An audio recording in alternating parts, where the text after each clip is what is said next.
ദൈവത്തോടൊപ്പം ആയിരുന്നവൻ ദാസന്റെ രൂപം ധരിച്ചു.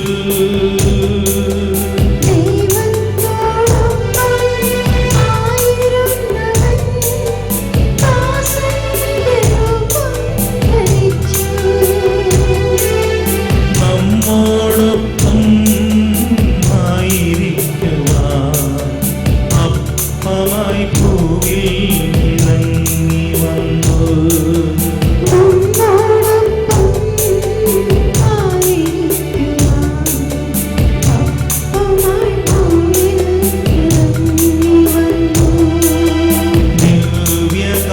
ദിവ്യകാരുണ്യനാഥ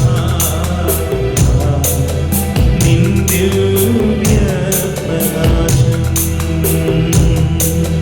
തൂകണമേ എൻ ജീവിതത്തിൽ. ആ ദിവ്യപ്രകാശത്താൽ എൻ്റെ ആത്മനയനങ്ങൾ തുറന്നിടണേ നിൻ മുഖം ദർശിക്കാൻ.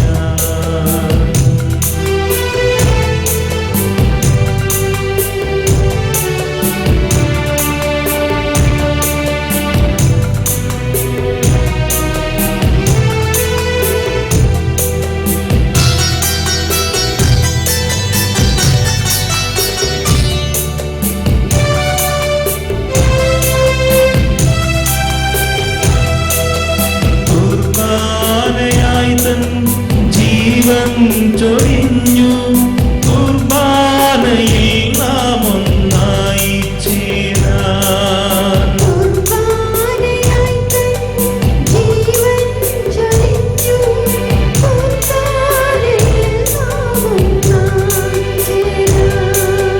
ജീവന്റെ സമൃദ്ധി എനിക്കു നൽകി നിത്യജീവനിലേക്ക് എന്നെ നയിക്കാൻ.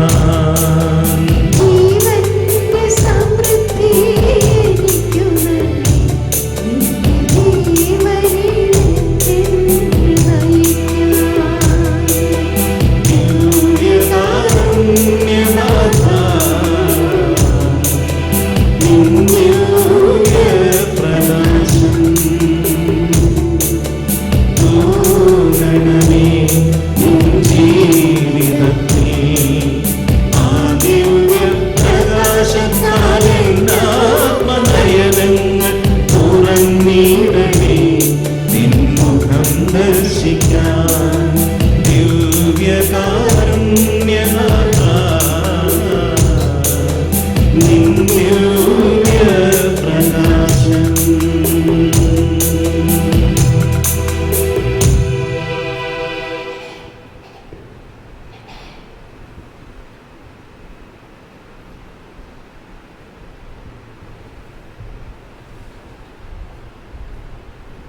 നമ്മുടെ ജീവിതത്തിൽ വലിയ ഒരു സംഭവമാണ് ഇന്ന് നടന്നുകൊണ്ടിരിക്കുന്നത്. നമ്മളുടെ പഴയ ജീവിത രീതിയായിരുന്ന മെസൊപ്പൊട്ടേമിയ വിട്ട് കർത്താവിൻ്റെ വാഗ്ദത്ത രാജ്യത്തേക്ക് നമ്മൾ വന്നിരിക്കുന്നു. കാനാൻ ദേശത്തിലേക്ക് വന്നിരിക്കുന്നു. ഇതാണ് കാനാൻ ദേശം, ദൈവരാജ്യം. കർത്താവ് മിശിഹായുടെ ശരീരവും രക്തവുമാണ് ആ തേനും പാലും എന്നവിടെ പറയുന്ന മഹാ അത്ഭുത ഭക്ഷണം. ആ തേനും പാലും കഴിച്ചു കഴിയുമ്പോൾ നമ്മൾ ഓരോരുത്തരും നമ്മുടെ ജീവിതം കരുണയും സ്നേഹവും നിറഞ്ഞ ജീവിതമായി മാറും. പിശാചബാധിതനെ ഒരു കർത്താവ് പറഞ്ഞു, നീ പോയി നിന്റെ വീട്ടുകാരുടെ അടുത്തേക്ക് പോവുക, നിന്റെ നാട്ടുകാരുടെ അടുത്തേക്ക് പോവുക. ഞാൻ നിന്നോട് ചെയ്തതെല്ലാം, നീ അനുഭവിച്ച കരുണ നീ എല്ലാവരോടും പറയുക. ഞാൻ നിന്നോട് കാണിച്ച കരുണ നീ എല്ലാവരോടും പറയുക.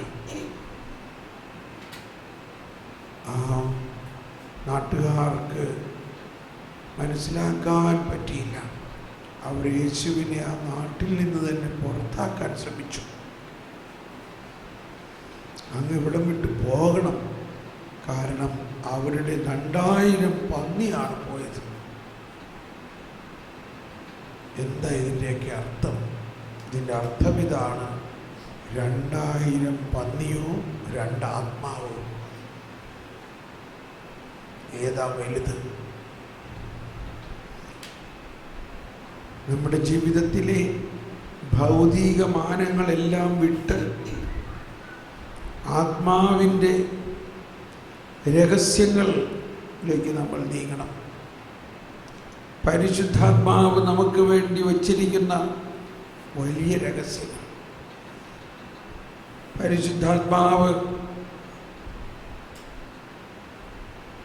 പരിശുദ്ധാത്മാവ് നമ്മളോട് പറയുന്നു, അഭിഷിക്തനായ ദാവീദ് രാജാവ് തൻ്റെ മകൻ, രാജാവിൻ്റെ മകൻ തന്നെ ആക്രമിക്കാൻ വരുന്നു എന്ന് കേട്ടിട്ട് തിരിഞ്ഞ് അങ്ങോട്ട് ആക്രമിക്കാതെയോ അതിനെതിരെ ഒരു നടപടിയും ചെയ്യാതെ ദൈവകരങ്ങളിൽ നിന്ന് ആ സംഭവത്തെ സ്വീകരിച്ചുകൊണ്ട് നഗ്നപാതനായി, മനസ്സിലാക്കണം, ഇസ്രായേലിലെ രാജാവ് നഗ്നപാതനായി തലയിൽ തുണിയിട്ട് നടന്ന് പോയ വഴി, ആ വഴി അവിടെ പറഞ്ഞിട്ടുണ്ട്. ഒലിവുമലയിലേക്ക്, അതേ ഒലിവുമലയാണ് കർത്താവ് മിശിഹ നടന്ന് പോയി വേദനിച്ച് രക്തം ചിന്തി പ്രാർത്ഥിച്ചത്. ആ ഒലിവുമല തന്നെയാണ്. അങ്ങനെ അത് കടന്നു പോകുമ്പോൾ ജെറുസലേം വിട്ടു, തൻ്റെ സിംഹാസനം വിട്ടു, എളിയവരിൽ എളിയവരായി മാറി. അപ്പോഴാണ് ശെമായിയുടെ ആ അവഹേളനം പോലും ദൈവകരങ്ങളിൽ നിന്ന് സ്വീകരിക്കുകയാണ്. ദൈവമാണ് എന്നെ അവഹേളിക്കാൻ നിയോഗിച്ചിരിക്കുന്നതെങ്കിൽ ഞാൻ അതിനെതിരെ എന്തിനാ നിൽക്കണേ? എൻ്റെ സ്വന്തം മകൻ പോലും എനിക്ക് എതിരായിരിക്കുമ്പോൾ പിന്നെ ഇവന് ഞാൻ എന്തിന് എതിരാകണം?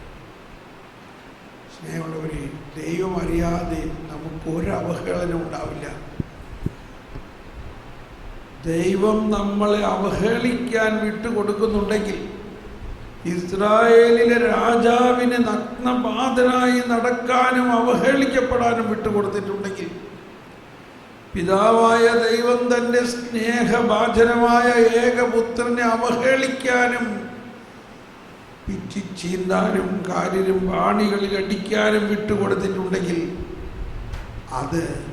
അതിൽ നിന്ന് തന്നെ നന്മ പ്രതീക്ഷിച്ചിട്ടും ആ പഴയ അവസ്ഥയെ പൂർണ്ണമായി ഉരിഞ്ഞു മാറ്റാൻ വേണ്ടിയാണ് ദൈവമേ, ഞങ്ങളുടെ പരിസയ സ്വഭാവത്തെ പൂർണ്ണമായി മാറ്റണമേ. ഞങ്ങളുടെ പഴയ തോൽക്കുടം ഉരിഞ്ഞു മാറ്റണമേ. ഞങ്ങളുടെ പഴയ വീഞ്ഞു കുടിഞ്ഞു മാറ്റണമേ. അങ്ങയുടെ കരുണയാണ്, അങ്ങയുടെ ദയയാണ് എല്ലാത്തിൻ്റെയും അടിസ്ഥാനം. നമുക്കൊന്ന് സ്വതന്ത്രമായിട്ട് സ്തുതിക്കാം. യേശുവേ സ്തോത്രം, യേശുവേ. നമുക്ക് എഴുന്നേറ്റ് നിന്ന് സ്തുതിക്കാം. Hallelujah, hallelujah, hallelujah. യേശുവേ നന്ദി, യേശുവേ നന്ദി. ഞങ്ങളുടെ പരിസയ സ്വഭാവത്തെ ഉരിഞ്ഞു മാറ്റണമേ. ഞങ്ങളിലുള്ള പരിസയ സ്വഭാവത്തെ, കൽപ്പനകളുടെയും ചട്ടങ്ങളുടെയും ആധിപത്യത്തെ ഉരിഞ്ഞു മാറ്റണമേ. കരുണയുടെയും ദയയുടെയും സൗമ്യതയുടെയും ശാന്തിയുടെയും സ്വഭാവത്തെ ധരിക്കണമേ. യേശുവിനെ പുതിയ സൃഷ്ടിയാക്കി എന്നെ മാറ്റണമേ. ഓ യേശുവേ, എന്നെ പുതിയ സൃഷ്ടിയാക്കി രൂപാന്തരപ്പെടുത്തണമേ.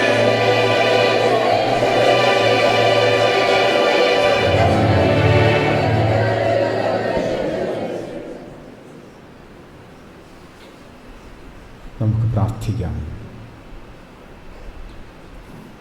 സർവേശ്വര,